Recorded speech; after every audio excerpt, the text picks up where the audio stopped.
ബക്കറാക്ക നാളെ നമുക്ക് ഗുണ്ടൽപ്പെട്ടൊന്ന് പോയാലോ? പോവുക നമുക്ക് അല്ലേ? അസ്സലാമു അലൈക്കും. വലൈക്കും അസ്സലാം. കാക്ക തിങ്കളാഴ്ച ചെറുക്കൻ്റെ നിശ്ചയാണ്. അപ്പോൾ ഇയും താത്തയും കുട്ടികളൊക്കെ നേരത്തെ തന്നെ വരണം. ഇപ്പോഴാ പണക്ക് കാക്കാനും ഓർമ്മ ഉണ്ടായത്. ഇതിന് മുമ്പ് അവിടെ മുട്ടായി കൊടുക്കലും വീട് കാഴ്ചയൊക്കെ ഉണ്ടായിരുന്നല്ലോ. അന്ന് എന്നോടൊന്നും പറഞ്ഞില്ലല്ലോ. ഇപ്പൊ കാര്യം വന്നപ്പോ കാക്ക വേണല്ലേ? അതിപ്പോൾ കാക്ക അങ്ങനെയൊക്കെ ആയി. പിന്നെ നിങ്ങളെ മൂന്നാള് വീട്ടിൽ പറഞ്ഞു നിങ്ങൾ വരുവേണ്ടി.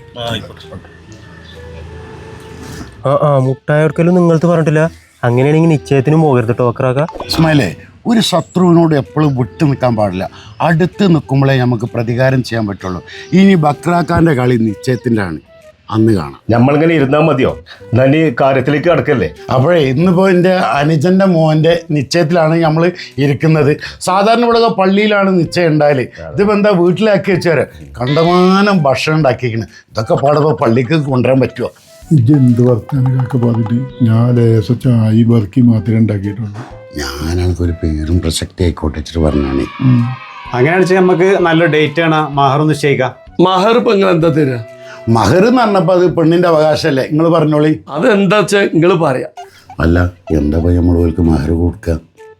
വെച്ചിരിക്കുമ്പോൾ ഞാൻ എന്താ പറയുന്നത്? ഇയാൾ പറഞ്ഞല്ലോ വേണ്ട മാതിരി. അപ്പോൾ എൻ്റെ അനുജൻ്റെ മകനാണെങ്കിലും എൻ്റെ മകന്മാരിയാണല്ലോ. അപ്പോൾ ഓനക്കൊരു കുറവ് വരുത്താൻ പറ്റൂല. അപ്പോൾ ഞങ്ങൾ ഒരു 10 പവനും 10 ലിറ്റർ വെളിച്ചെണ്ണയും 10 കിലോ തേങ്ങയും തരാം. ഓൽക്ക് അത് മതി എന്നാ പറയുന്നത്. അണക്കുപ്പോ റാഹത്തായില്ലേ?